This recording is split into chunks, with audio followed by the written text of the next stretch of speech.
Good evening बच्चों। आज के लेक्चर में हम एफ ब्लॉक स्टार्ट करेंगे। लास्ट लेक्चर में डी ब्लॉक कंप्लीट कर दिया था हमने। आज एफ ब्लॉक स्टार्ट करेंगे और आज के लेक्चर में फिनिश भी हो जाएगा F block, because F block बहुत छोटा है। एक क्वेश्चन आता है इससे बच्चों, ठीक है ना।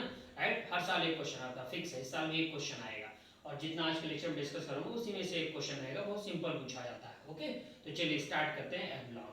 तो एफ ब्लॉक जो है ये लैंथेनाइड और एक्टिनाइड सबको मालूम है, दो में डिवाइड किया गया है, लैंथेनाइड और एक्टिनाइड में। लैंथेनाइड का एटॉमिक नंबर 57 से 71 के बीच रहता है, ठीक है ना। मतलब पहला क्वेश्चन, फर्स्ट क्वेश्चन ये, ठीक है। याद रखिएगा एफ ब्लॉक से हमेशा सिंपल और छोटा सा ही क्वेश्चन पूछा जाएगा, ठीक है ना। एकदम सिंपल क्वेश्चन, डायरेक्ट आंसर दिया जाएगा। तो लैंथेनाइड का atomic number 57 to 71, first question यहाँ से पूछा जाता है, बहुत बार पूछा गया है। राइट, सेकंड एक्टिनाइड का, जैसे इसका लैंथेनाइड का ऐसे एक्टिनाइड का क्या होगा, 89 एटॉमिक नंबर से स्टार्ट होगा एक्टिनाइड और 103 तक जाएगा। राइट, 89 से लेकर के 103 तक होता है एक्टिनाइड और लैंथेनाइड होता है 57 टू 71। ये हो गया एक क्वेश्चन बच्चों। राइट, यहाँ से क्वेश्चन पूछा जा सकता है। नेक्स्ट, लैंथेनाइड कैसा होता है, सिल्वरी व्हाइट मेटल्स कहलाते हैं, ठीक है। लैंथेनाइड और एक्टिनाइड मेटल्स ही होते हैं पूरा, जैसे डी ब्लॉक मेटल्स होते हैं ऐसे लैंथेनाइड और एक्टिनाइड भी मेटल ही होते हैं। तो लैंथेनाइड किस टाइप के मेटल बच्चों, सिल्वरी व्हाइट मेटल्स कहलाते हैं ये। और एक्टिनाइड क्या कहलाते हैं, रेडियो एक्टिव मेटल्स कहलाते हैं। ये भी क्वेश्चन बहुत बार पूछा गया, ये तो नहीं पूछा गया है लेकिन ये क्वेश्चन पूछा गया बच्चों, ठीक है ना।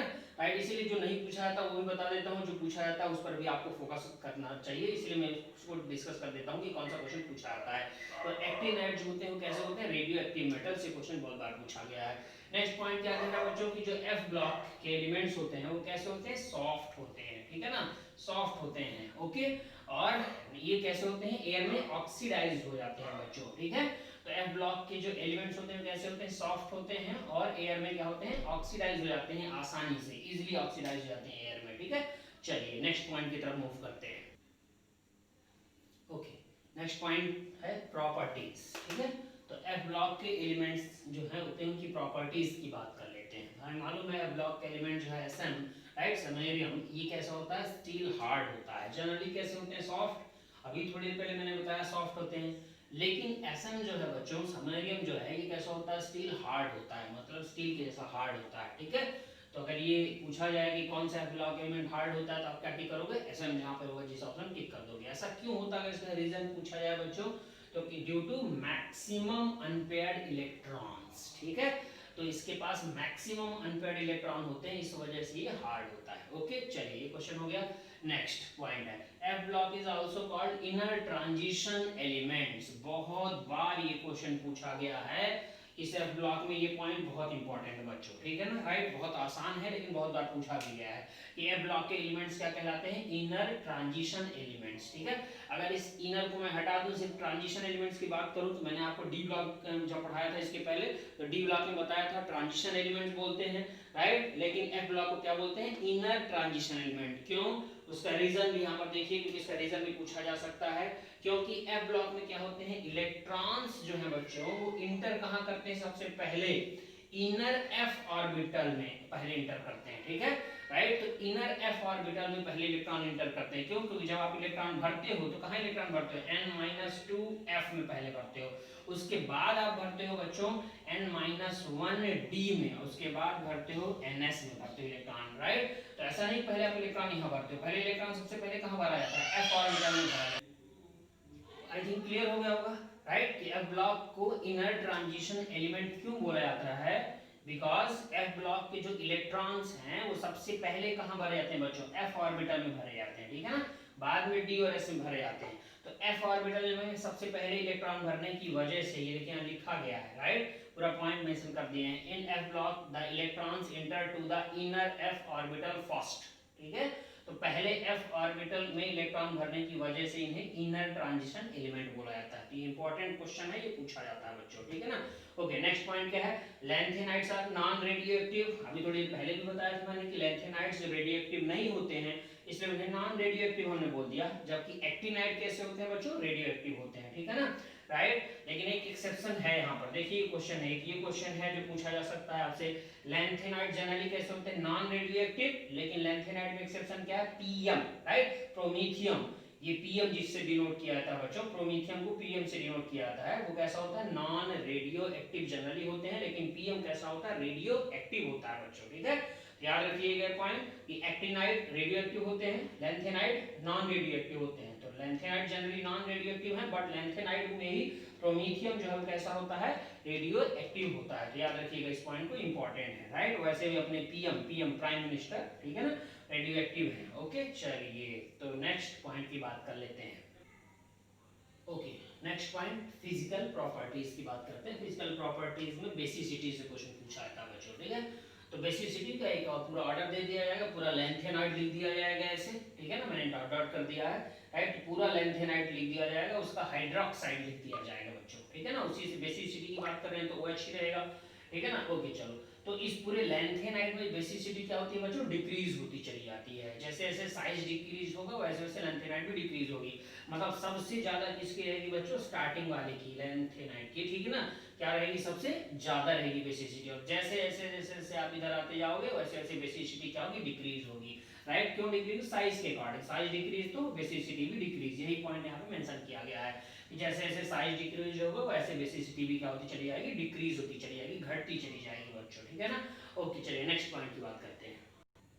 तो नेक्स्ट पॉइंट ऑक्सीडेशन स्टेट की बात कर लेते हैं बच्चों, ठीक है। तो ऑक्सीडेशन स्टेट जो है वो लेंथेनाइड का क्या है, क्या क्या दिखा सकता है, +2 +3 और +4 दिखा सकता है, राइट। बट +4 कैसा होता है, रेयरली होता है, मतलब बहुत कम पाया जाएगा। जनरली अगर पूछा जाए आपसे कि कौन सा ब्लॉक जो है वो कौन सा ऑक्सीडेशन नंबर देगा लेंथेनाइड में, क्या टिक करोगे, +3, मतलब +3 इसका कॉमन ऑक्सीडेशन स्टेट है। +2 भी दिखाता है बट वो भी कम दिखाएगा, ठीक है ना। +3 क्या होता है, मोस्ट ऑफ द टाइम दिखाएगा, इसलिए कॉमन ऑक्सीडेशन स्टेट। तो जनरली जो लेंथेनाइड है उसका कौन सा ऑक्सीडेशन स्टेट रहता है, अगर पूछा जाए तो +3। ये भी बहुत बहुत बहुत बार क्वेश्चन पूछा गया है बच्चों, ठीक है ना।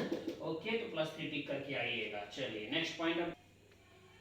ओके नेक्स्ट पॉइंट है इलेक्ट्रॉनिक कॉन्फ़िगरेशन की बात कर लेते हैं। तो इलेक्ट्रॉनिक कॉन्फ़िगरेशन लेंथेनाइड का क्या होगा बच्चों, ये होगा N-2F 1 to 14, N-1D 0 to 1 और NS2। ये क्वेश्चन भी बहुत बार पूछा गया है बच्चों, राइट। तो ये इंपॉर्टेंट है, मैंने बोला ये ब्लॉक में सिंपल छोटा सा क्वेश्चन आएगा, डायरेक्ट पूछा जाएगा। तो ऐसे ही क्वेश्चन पूछा था, लेंथेनाइड का कॉन्फ़िगरेशन, एक्टिनाइड का कॉन्फ़िगरेशन, ऐसे क्वेश्चन पूछे जाते हैं।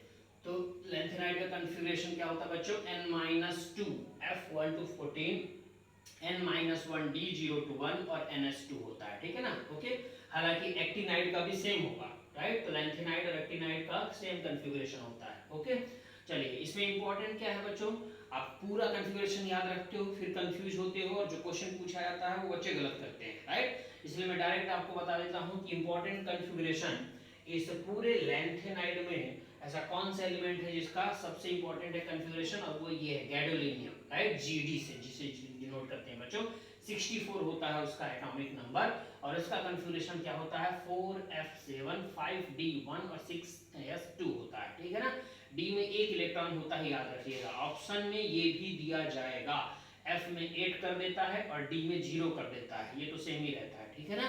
तो इसको मत टिक कर दीजिएगा, ये गलत है बच्चों, ठीक है ना। बहुत से बच्चे जल्दबाजी में से टिक कर देते हैं, कुछ बुक में भी ये लिखा रहता है जो कि गलत है बच्चों, ये करेक्ट है। एफ में कितने रहते हैं, 7, राइट, और डी में 1 रहता है। एफ में अगर 7 रखोगे तो कैसा होगा, हाफ फील्ड होगा, हाफ फील्ड होगा तो मोर स्टेबल होगा। कोऑर्डिनेशन कंपाउंड मैंने पढ़ाया था ये पॉइंट। तो हाफ फील्ड होने की वजह से 7 इलेक्ट्रॉन मतलब हाफ फील्ड, हाफ फील्ड मतलब मोर स्टेबल, इसलिए ऐसा होगा, यहाँ 7 यहाँ 1 और यहाँ 2।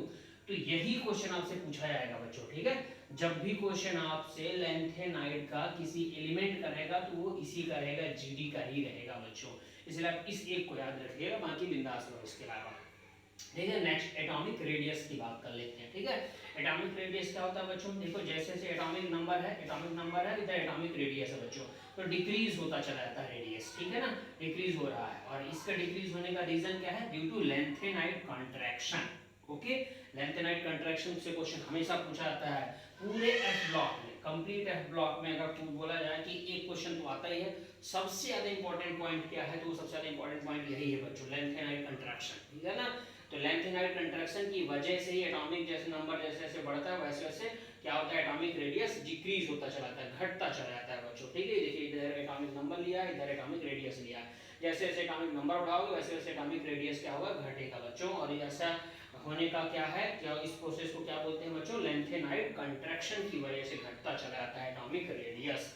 अब एग्जामिनर पूछता है रीजन बताओ लैंथेनाइड कंट्रैक्शन का, तो रीजन क्या है, due to poor shielding effect. Shielding effect बोलो या स्क्रीनिंग इफेक्ट बोलो, एक ही मतलब है बच्चों। Due to poor shielding effect of f orbital, जिस ऑप्शन में ये आपको दिखाई दे उसी को टिक कर देना है, राइट। तो लैंथेनाइड कंट्रैक्शन का रीजन क्या होता है बच्चों, पुअर शील्डिंग इफेक्ट या स्क्रीनिंग इफेक्ट। किसका poor shielding effect, F orbital का बच्चों, ठीक है ना। ये भयंकर इंपॉर्टेंट, यहाँ से बहुत बार क्वेश्चन पूछा गया है। ओके चलिए नेक्स्ट हम बात करते हैं पॉइंट की। ओके तो नेक्स्ट पॉइंट है रिएक्टिविटी। रिएक्टिविटी मतलब रिएक्शन की बात करते हैं। तो लैंथेनाइड की रिएक्टिविटी मतलब किसे इससे रिएक्शन करके क्या बनाता है बच्चों। तो एक कॉमन पॉइंट है, अभी भी मैंने बताया था कि oxidation state, common oxidation state क्या बच्चों, +3, राइट। मतलब इसका मतलब हुआ कि लैंथेनाइड जनरली जब रिएक्शन करेगा या फिर ज्यादातर वो क्या बनाएगा, +3 ऑक्सीडेशन नंबर देगा। तो जो मोस्ट ऑफ द रिएक्शंस के जो प्रोडक्ट बनेंगे उसमें लैंथेनाइड का ऑक्सीडेशन नंबर क्या रहेगा बच्चों, +3 रहेगा। आप चेक करिए जरा, यहाँ पर देखिए अगर लैंथेनाइड के किसी भी एलिमेंट का हाइड्रोजन के साथ रिएक्शन कराएंगे क्या बनेगा, LnX3। LnX3 में Ln का ऑक्सीडेशन नंबर कितना आ रहा है बच्चों, +3 ही तो आ रहा है, ठीक है। यहाँ पर भी देखिए अगर वाटर के साथ रिएक्शन करेंगे तो LnOH होल थ्राइस, तो Ln का ऑक्सीडेशन नंबर कितना आ रहा है, +3 ही तो आ रहा है बच्चों। वाटर का OH यहाँ पर आ गया, कितना आसान है, कुछ याद करने की जरूरत नहीं। नाइट्रोजन के साथ रिएक्शन करेगा लैंथेनाइड तो क्या बनाएगा, Ln, नाइट्रोजन पे ऑलरेडी चार्ज कितना होता है, -3, तो Ln पे कितना आ जाएगा, 3, इसीलिए एक ही यहाँ पे मोल यूज किया गया, ठीक है। तो Ln बनेगा, बहुत बार पूछा गया है ये बहुत बार पूछा गया बच्चों, ठीक है। Ln बनेगा, राइट, क्योंकि नाइट्रोजन पे 3 माइनस होता ही है, यहाँ पर +3 होना चाहिए, बैलेंस हो गया रिएक्शन, ठीक है।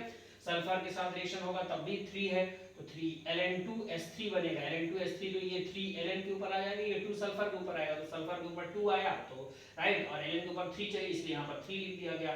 यहाँ पर ऑक्सीजन के साथ भी रिएक्शन करेगा तो Ln2O3 बनेगा, क्यों, क्योंकि ये 3 Ln के ऊपर आएगा तो +3 चार्ज आया Ln के ऊपर, और ये 2 ऑक्सीजन के ऊपर आ जाएगा। तो देखा आपने, यहाँ यहाँ राइट, यहाँ यहाँ और यहाँ इन सब जगह पे +3 चार्ज आ रहा है, क्योंकि कॉमन ऑक्सीडेशन नंबर होता है +3, ठीक है। बस ये दो आपके यहाँ पर थोड़ा सा अलग देख लीजिए आप, जब किसी एसिड के साथ रिएक्शन करता है तो हाइड्रोजन गैस इवॉल्व करता है, राइट। तो अगर लैंथेनाइड के किसी एलिमेंट का एसिड के साथ रिएक्शन कराया तो हाइड्रोजन गैस निकाल देता है, और अगर कार्बन के साथ रिएक्शन करा दिया जाए बच्चों, कार्बन के साथ रिएक्शन करा दिया जाए तो वो LnC2 बनाता है, LnC2 बनाता है, इंपॉर्टेंट है, ठीक है ना। ओके तो जनरली क्वेश्चन यहाँ या यहाँ से पूछा जा सकता है आपसे, ठीक है। ओके यहाँ पर +3 चार्ज मेंटेन नहीं है, याद रखिए LnC2 बना है। ओके रिएक्टिविटी फिनिश हुआ। नेक्स्ट पॉइंट अब हम लोग बात करेंगे बच्चों, लैंथेनाइड हो गया, राइट। अब हम लोग बात करेंगे एक्टिनाइड की। ओके नेक्स्ट एक्टिनाइड की बात कर लेते हैं बच्चों, ठीक है। वैसे ज़्यादातर चीज़ें सिमिलर ही रहती है लैंथेनाइड और एक्टिनाइड की, बट छोटा सा जो डिफरेंस है दोनों थोड़ा सा उसकी बात कर लेते हैं, ठीक है ना। चलिए, एक्टिनाइड रेडियोएक्टिव होता है, जबकि लैंथेनाइड रेडियोएक्टिव नहीं होता था, सिर्फ एक PM जो है वो रेडियोएक्टिव होता था, राइट। एक्टिनाइड क्या होता है बच्चों, सब रेडियोएक्टिव होता है। ओके चलो, 89 से 103 तक ये होता है, मतलब एक्टिनाइड 89 से स्टार्ट होता है एक्टिनाइड, और 103 तक जाता है इसका एटॉमिक नंबर बच्चों, राइट। एक्टिनियम से लेकर लॉरेंसियम तक जाएगा। Okay electronic configuration same, lanthanide का भी वही था, एक्टिनाइड का भी वही है, N-2F 1 to 14, N-1D 0 to 1 और NS2 सेम है दोनों का कन्फिग्रेशन, लैंथेनाइड और एक्टिनाइड का। ऑक्सीडेशन स्टेट वहां पर कितना था लैंथेनाइड में, +2 +3 +4, बट +4 रेयरली था, +3 था कॉमन ऑक्सीडेशन स्टेट, राइट। यहाँ पर कितना है, +2 +3 +4 +5 सब कुछ दिखा सकता है, 2 3 4 5 सब, लेकिन कॉमन ऑक्सीडेशन स्टेट +3 ही है पूरे ब्लॉक का, ठीक है ना। ओके एटॉमिक रेडियस सेम वही जो लैंथेनाइड में था, सेम वैसे ही यहाँ एक्टिनाइड में भी होता है बच्चों। जैसे जैसे एटॉमिक नंबर बढ़ेगा वैसे वैसे एटॉमिक रेडियस घटती चली जाएगी, सेम ग्राफ रहता है, बस वहां पे उसे लैंथेनाइड कंट्रैक्शन बोलते हैं और यहाँ पर एक्टिनाइड कंट्रैक्शन बोलते हैं, बस इतना ही डिफरेंस है, बाकी रीजन भी सेम है, राइट, कंट्रैक्शन भी वही है, बस वहां पर उसे लैंथेनाइड कंट्रैक्शन बोला था, यहाँ पर इसे एक्टिनाइड कंट्रैक्शन बोलते हैं क्योंकि एक्टिनाइड ग्रुप में हो रहा है बच्चों, राइट। बाकी है सेम, जैसे जैसे एटॉमिक नंबर बढ़ेगा वैसे वैसे एटॉमिक रेडियस घटता चला जाएगा, डिक्रीज होता जाएगा ड्यू टू एक्टिनाइड कंट्रैक्शन, वहां पे ड्यू टू लैंथेनाइड कंट्रैक्शन बोलना है, due to poor shielding effect of f orbital, मतलब सेम, दोनों का रीजन भी सेम बच्चों, ठीक है ना। ओके नेक्स्ट पॉइंट की बात करते हैं। अब ये क्वेश्चन है, अभी थोड़ी देर पहले मैंने बताया कि लैंथेनाइड और एक्टिनाइड में कंट्रैक्शन होता है, लैंथेनाइड ग्रुप में जो कंट्रैक्शन होता है जिसकी वजह से एटॉमिक रेडियस घटती है बच्चों उसे लैंथेनाइड कंट्रैक्शन बोलते हैं, जो एक्टिनाइड ग्रुप में होता है उसे एक्टिनाइड कंट्रैक्शन बोलते हैं। तो आपसे क्वेश्चन पूछा जा सकता है कि जब दोनों में कंट्रैक्शन होता है, लैंथेनाइड और एक्टिनाइड कंट्रैक्शन जिसे बोल रहे हैं बच्चों, राइट। तो उसमें ज्यादा किस में होगा, तो ये क्वेश्चन पूछा जा सकता है कि लेंथेनाइड में ज्यादा कंट्रैक्शन होता है या एक्टिनाइड में, तो आंसर क्या टिक करोगे, actinide contraction is greater, actinide contraction ज्यादा होता है as compare to lanthanide contraction के। तो ये क्वेश्चन आपसे पूछा जा सकता है, राइट। उसका रीजन क्या है अब यहाँ देखते हैं, क्वेश्चन मैंने लिख दिया, why radii contraction is more for actinides than lanthanide, ठीक है। तो एक्टिनाइड में रेडियस कंट्रैक्शन ज्यादा क्यों होता है एज कंपेयर टू लेंथेनाइड, इसका रीजन क्या है बच्चों, बिकॉज पहले आप कन्फिगुरेशन देख लीजिए, ठीक है ना। अभी कन्फिगुरेशन आपको बताया था, लेंथेनाइड का कंट्रैक्शन क्या होगा, 4, देखिएगा ध्यान से, 4 5 6 और यहाँ पर 5 6 7, राइट। बाकी वही है, F पे 1 to 14, D पे 0 to 1 और S पे क्या रहेगा 2 ही रहेगा, यहाँ भी वही रहेगा सेम, ठीक है ना। तो अब यहाँ पर क्या है, यहाँ पर देखिए 4F है और यहाँ पर क्या है 5F है, लेंथेनाइड में 4F है और एक्टिनाइड में क्या है 5F है। यही पे यहाँ बात किया गया बच्चों कि एक्टिनाइड में कंट्रैक्शन क्यों होता है, क्योंकि यहाँ 5F है, राइट। अब देखिए यहाँ लिखा हुआ है 5F orbital is more diffuse than 4F orbital, ये है रीजन। तो जिस ऑप्शन में ये रहेगा उसको आपको टिक करना पड़ेगा। रिपीट कर रहा हूँ, 5F orbital is more diffuse than 4F orbital. तो एक्टिनाइड में ज्यादा कंट्रैक्शन क्यों होता है, तो 5F ऑर्बिटल कैसा होता है, मोर डिफ्यूज्ड होता है as compare to 4F orbital के, ठीक है ना। अब ऐसा होने से क्या हुआ, due to this 5F has less shielding effect, ऐसा होने से क्या होगा बच्चों, 5F कैसा रखेगा, लेस शील्डिंग या स्क्रीनिंग इफेक्ट, ठीक है। शील्डिंग बोलो या स्क्रीनिंग बोलो एक ही मतलब है। तो 5F का कैसा होता है, लेस शील्डिंग इफेक्ट होता है जिसके कंपेयर में 4F के कंपेयर में, इसीलिए बच्चों ज्यादा कंट्रैक्शन होता है किसमें, एक्टिनाइड में। तो ये भयंकर इंपॉर्टेंट है बच्चों, ठीक है। ये क्वेश्चन बहुत बहुत बहुत बार पूछा गया है, lanthanide contraction, actinide contraction, actinide में कंट्रैक्शन क्यों ज्यादा होता है लेंथेनाइड से, उसका रीजन, राइट। ये पूरा बहुत इंपॉर्टेंट है बच्चों, ठीक है। बस यहाँ से पूरा F ब्लॉक, पूरा D ब्लॉक पूरा कंप्लीट हो गया बच्चों, ठीक है ना। नेक्स्ट लेक्चर से हम लोग नया टॉपिक स्टार्ट करेंगे, ओके। तब तक आप अच्छे से पढ़ाई करते रहिए।